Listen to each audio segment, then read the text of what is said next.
Bowmore Aston Martin Masters Selection 21-year-old. Is this a unicorn worth chasing?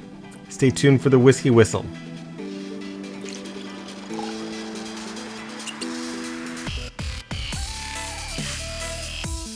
Hey everybody, Mark Hoffman here for Whisky Whistle on YouTube, sharing a little whiskey awesomeness from Winnipeg, Winterpeg, the center of North America, bringing you a very special review of a bona fide modern day unicorn. And this is Bowmore, their Aston Martin Masters Selection 21-year-old.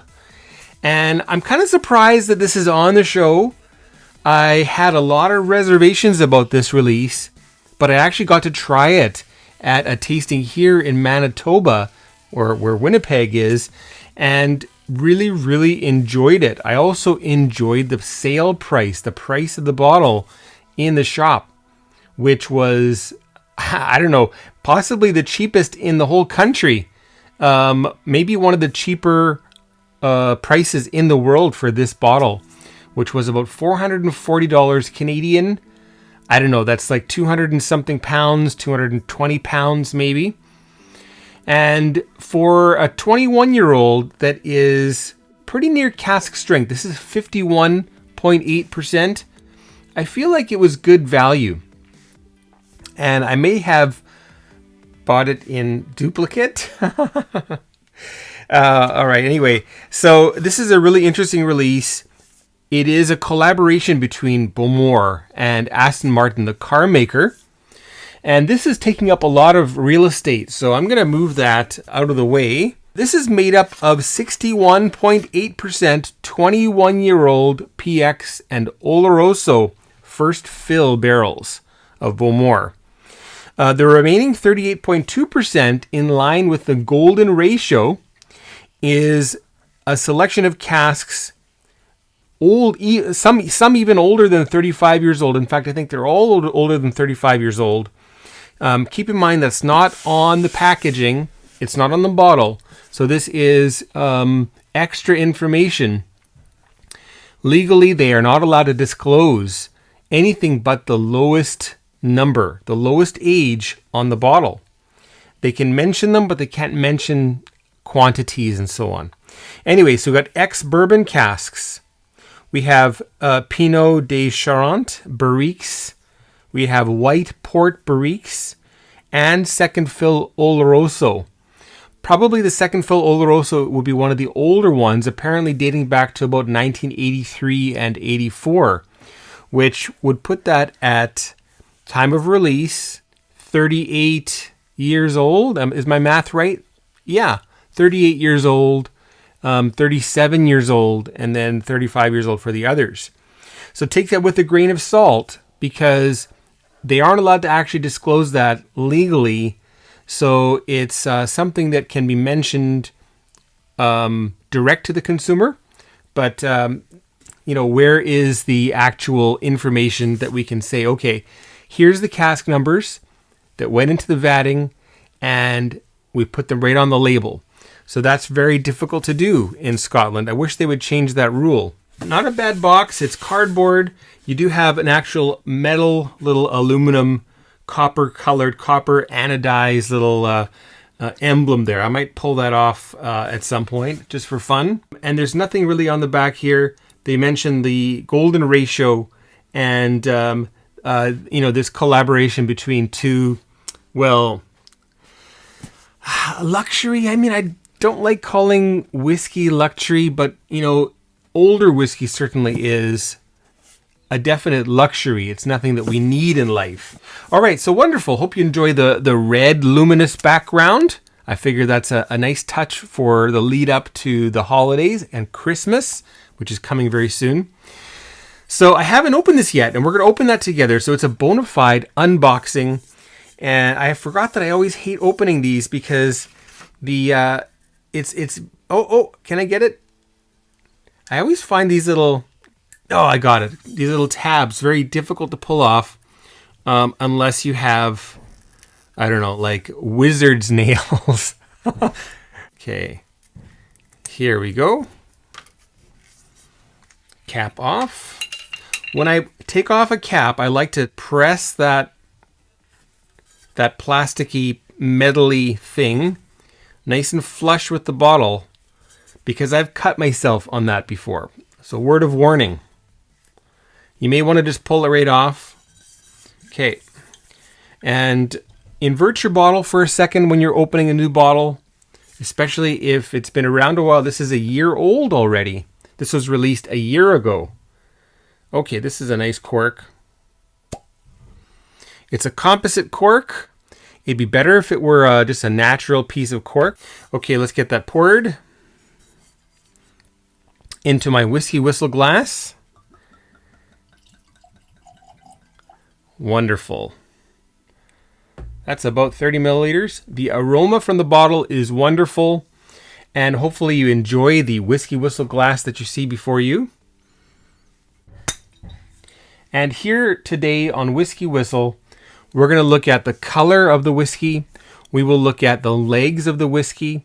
Then we will check out the nose, the palate, and the finish. Neat. And then add a little bit of water. And finally, we'll give it a Whiskey Whistle whiskey score at the end of the show. Wonderful. Let's get started here. We'll check the color out. Now, this is a special release. Would they have added color? It's Beam Suntory. A lot of their products have color added. So I'm going to go with yes, there's color added. It does have First Fill Oloroso, 21-year-old. First Fill PX, 21-year-old. A wine barrique. A port barrique. An ex-bourbon that's like 30 years old. And a Second Fill Oloroso that's probably one of the older ones, around 35 or 38 years old. So they might not have, but it's not on the bottle. So we'll just assume that yes, there is color added. Let's have a look at the color. So what do you see? I see a very rich, rosy, coppery hue. And I'll want to have a quick look at that myself. Deep copper, brassy almost. Tarnished? No, not tarnished. Let's just call it old brass. There we go. And the legs at 51.8%. Very close to 48% when alcohol and water are most viscous in a mixture. In solution, mixture, it's a solution. And then you have all of the cask contents, and you have all of that age putting a lot of stuff into this whiskey. And by the way, I'm gathering this is also chill filtered, which is too bad, but that's just the way they roll.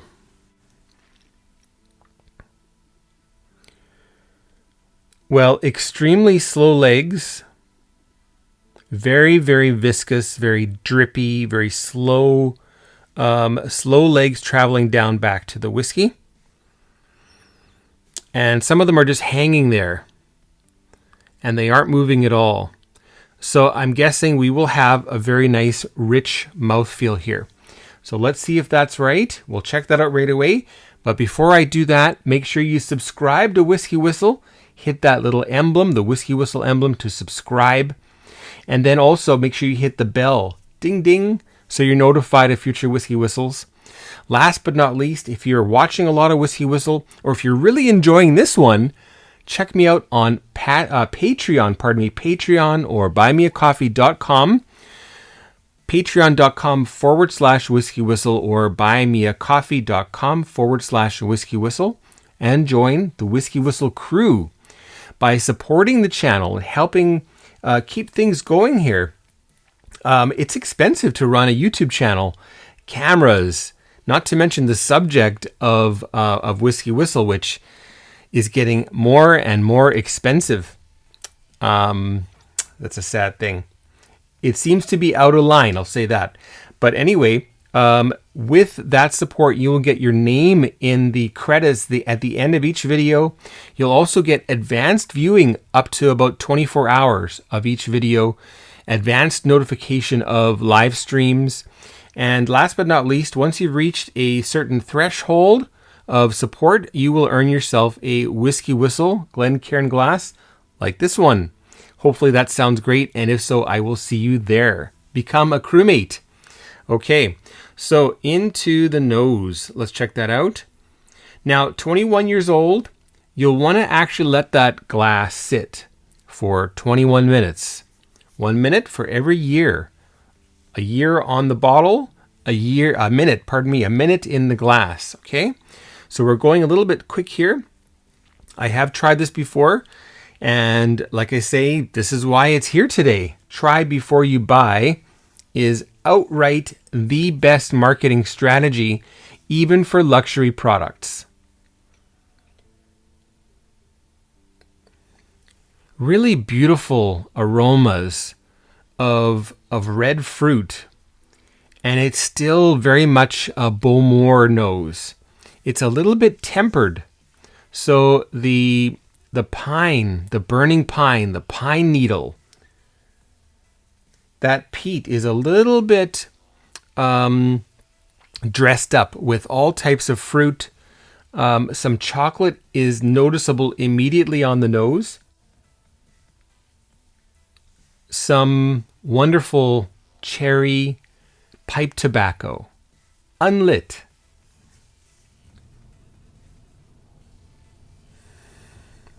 Even a nice, beautiful, like Cuban cigar, the green, not the green tobacco, what can I say? The unlit tobacco, just out of the box. So, cocoa, red fruits. We have some cranberry. We have some strawberry jam. There's a little bit of not quite Worcester sauce, not quite soy sauce in there. Something umami coming through. Really, really beautiful nose, and something that captivated me from that first moment of tasting it and smelling it together with a bunch of other Winnipeggers and Manitobans at the Manitoba Liquor Mart's flagship store at Grant Park. The more I smell, I'm getting more cocoa nibs, some fries, cocoa powder, a little bit of leather, that tobacco coming back. And as I'm smelling, the peat is really in the back seat, in the background, not in the foreground of this nose.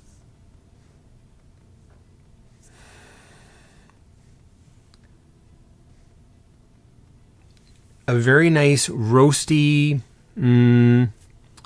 like, I don't know, meat and vegetables in a roasting pan on the barbecue. And nothing's been charred or overcooked. It's just nicely roasted on a charcoal barbecue. So like some Kingsford briquette, but very mildly so. All right, wonderful. Well, I'm certainly really excited to get this in my mouth. So a big cheers to you, wherever you are. And thumbs up to Bowmore and also Aston Martin for this very, well, lovely collaboration. Cheers.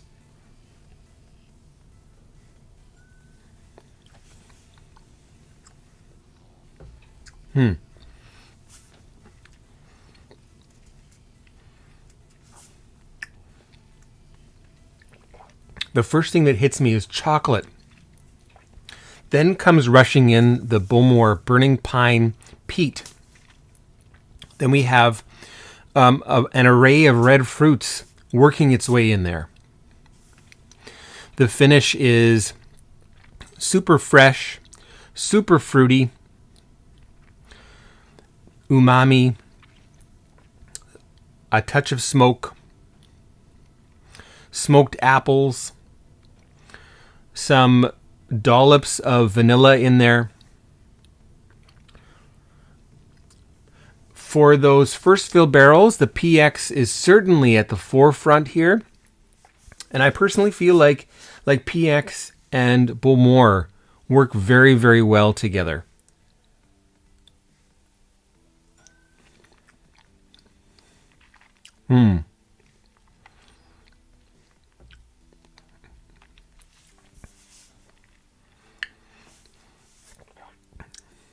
Imagine a Cadbury's fruit and nut bar, but it's dark chocolate. Not ultra bitter, but like 60% dark chocolate. And the fruit isn't raisins, but rather it is dried cranberries, some other dried red berries. Raspberry is coming through a lot here. Now, it's really funny that I just said PX and Bowmore work very well together. I did give a scathing review of Bowmore's travel retail PX version, but I think it was the youth that kept me from falling in love with that bottle.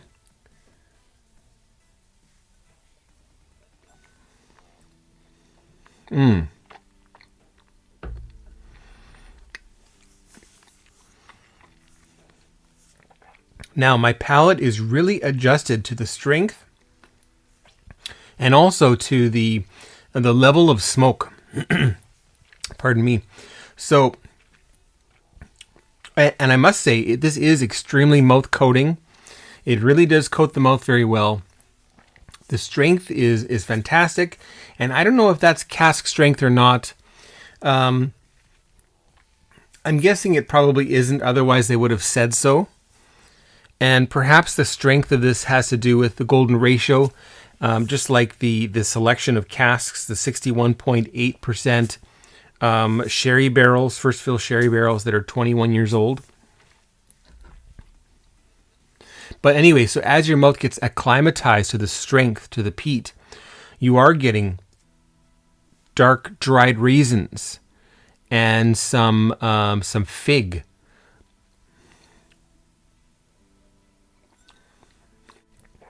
Stewed dried strawberries. Not the crispy kind, but the ones that have the consistency of raisins. Chocolate just is a prominent note here for the nose, for the palate, for the finish.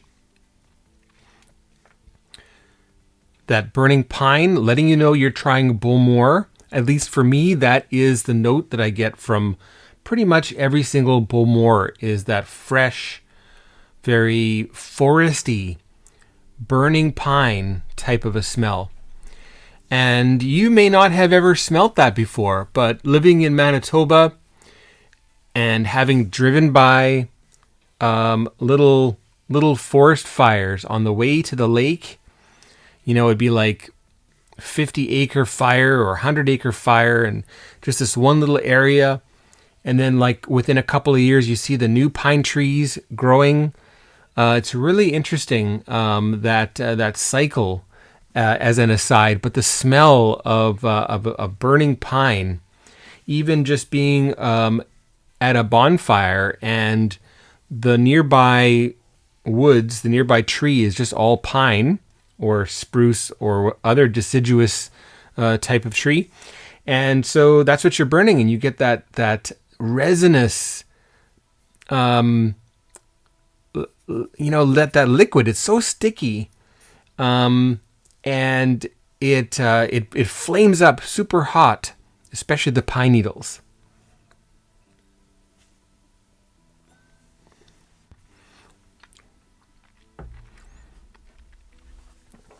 I mean, from my point of view, this is a near perfect Bowmore, and really happy that I'm trying this. Really happy with the price. I mean, could it have been cheaper?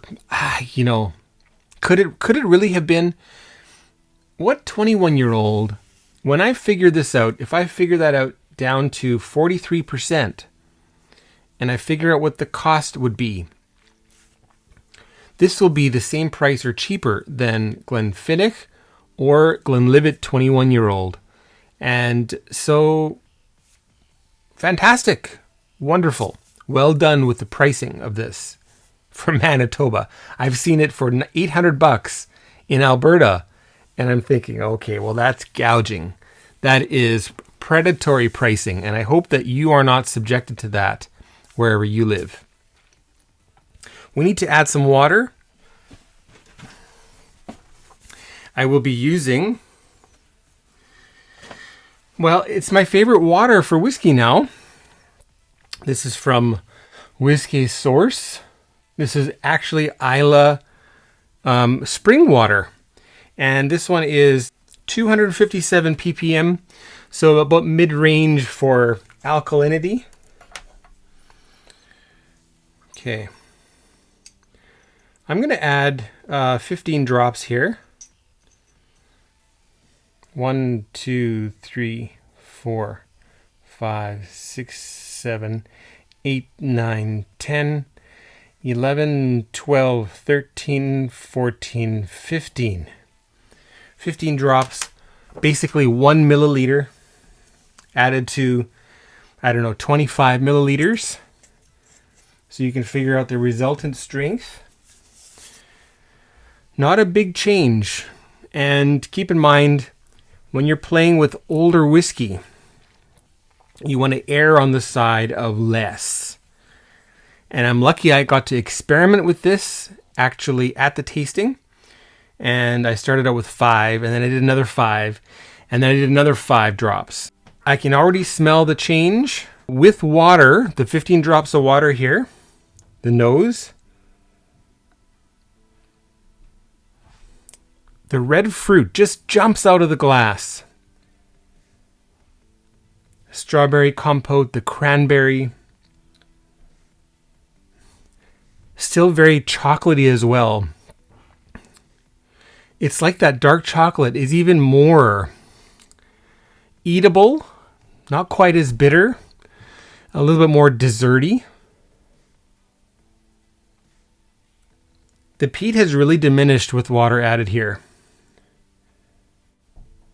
I still have that cherry Borkum Riff pipe tobacco here.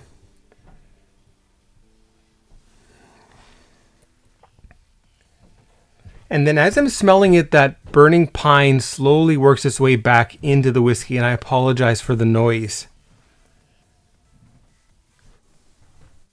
All right.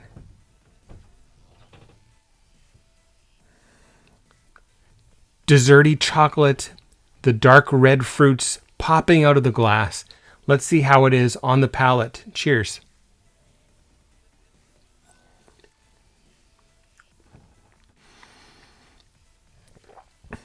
Ultra red fruity. We have Luxardo cherries popping out. The strawberry, the raspberry, the cranberry. That chocolate just being so delicious and dessert-like. Vanilla.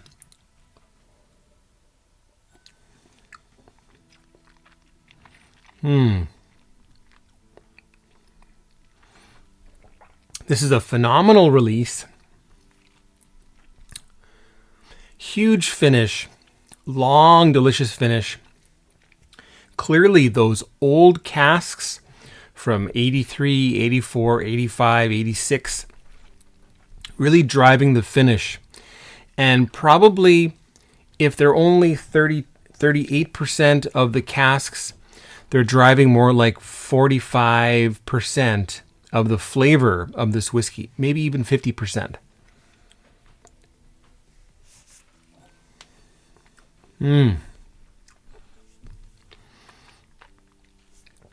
Well, to answer the question, should you chase this unicorn at retail price, at a fair retail price? Absolutely. If you're chasing this at auction, I feel sorry for you because I've already seen those prices, and, well, they aren't really in tune with reality for whiskey drinkers.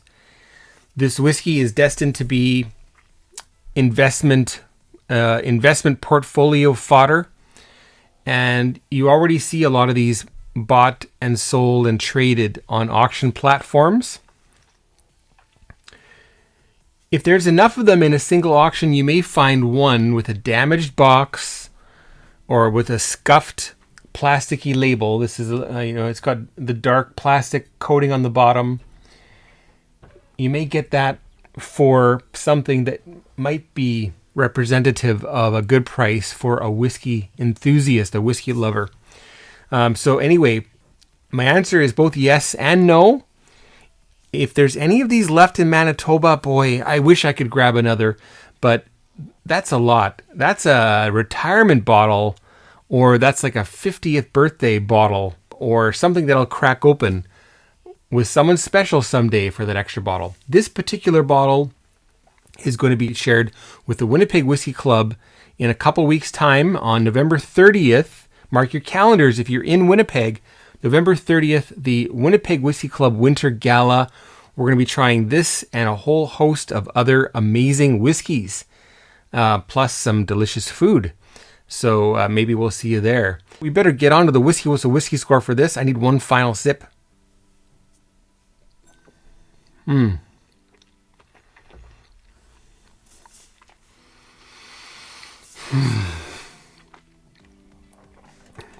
I'm scared of what's going to come here. Let's get on to the Whisky Whistle whiskey score for Bowmore Aston Martin Masters Selection 21-year-old. What is that going to be, folks?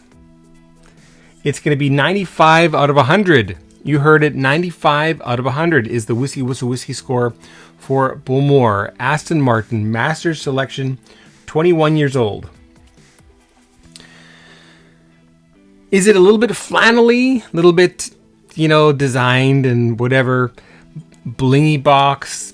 I mean, the box is actually fairly cheaply made, so I can't complain too much about that. All right, so I'm glad that we don't have like a wooden chest or whatever for this 21-year-old. Marketing certainly costs a lot of money. So could it be $50 cheaper a bottle? Probably.